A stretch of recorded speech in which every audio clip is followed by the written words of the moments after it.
Hello, my name is Majid. I'm from Iran and I came to Iceland in March 2016. Today I want to share mine and my friends' experience. How does it feel to live in Iceland as a refugee? As I said, my speech today is about how a refugee's second life feels after receiving protection from Icelandic authorities.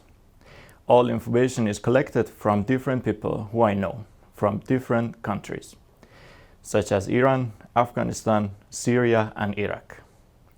When an asylum seeker becomes a refugee, they find themselves within a triangle where one side of this triangle is a new system, the other a new culture, and the most important third part is the new language. Let's start from the beginning. First thing to do after a person receiving an answer is to open a bank account. None of banks knows how to open an account when you don't have a registered address and you're Canitala. People find themselves very confused. There will be ping-ponging back and forth between immigration office and different bank branches. What banks needs to open an account nowadays is an electronic ID.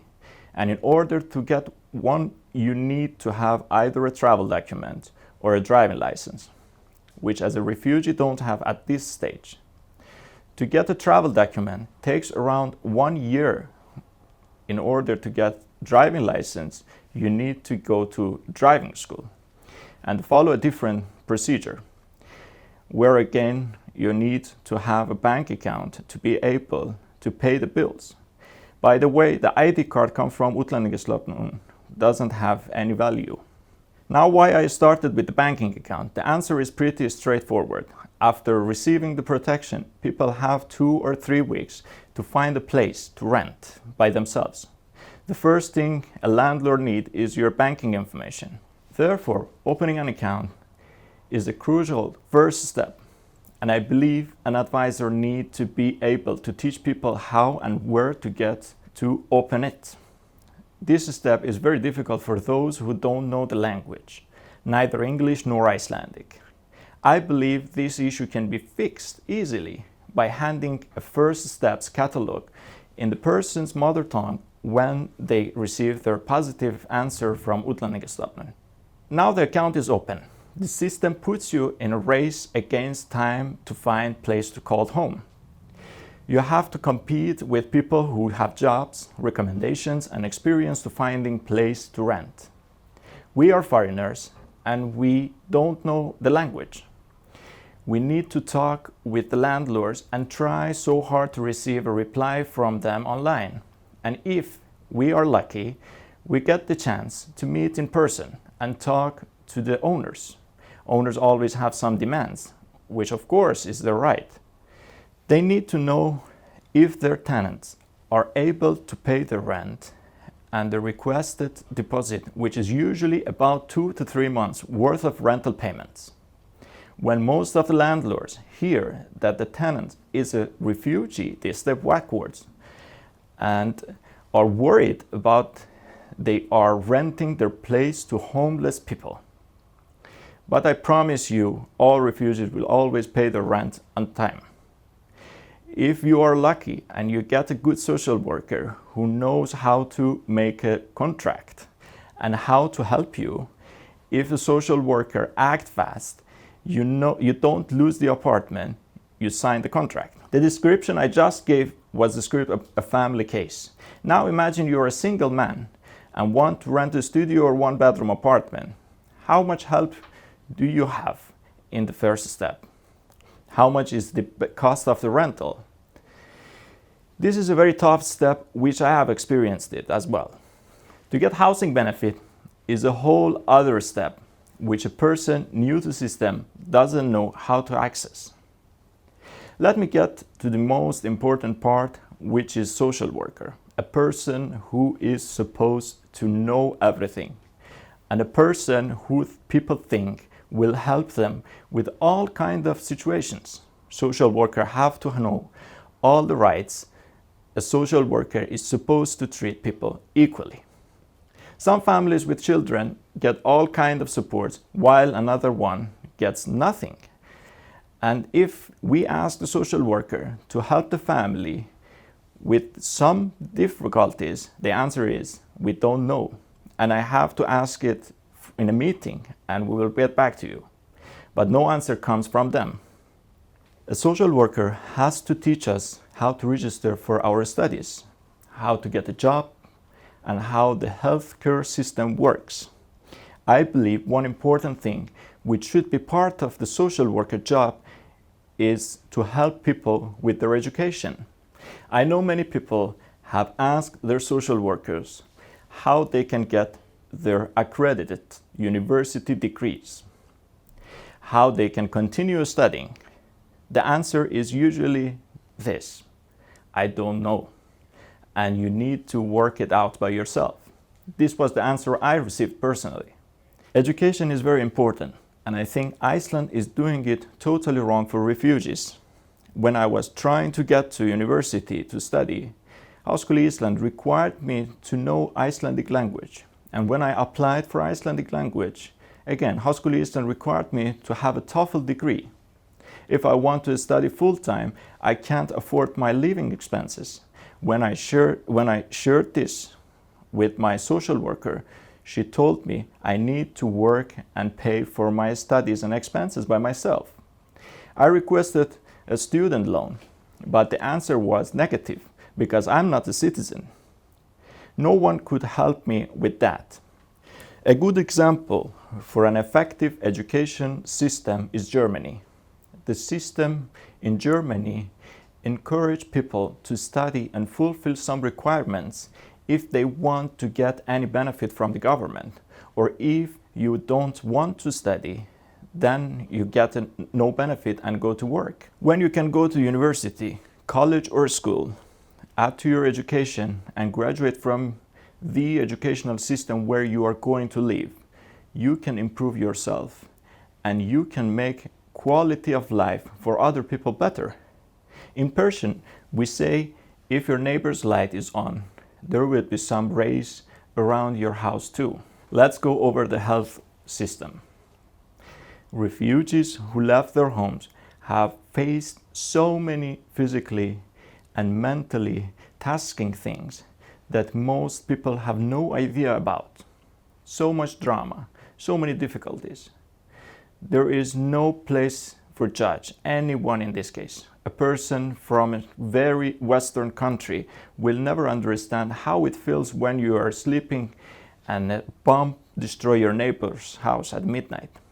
I hear this story from a Syrian family. Or a person who escaped from political issue from its own government. He always sees nightmare where they are torturing him.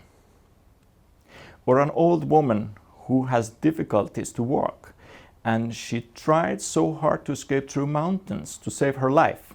At the age of 70, I can give you more and more examples like this. All these kind of people and their stories need to be heard.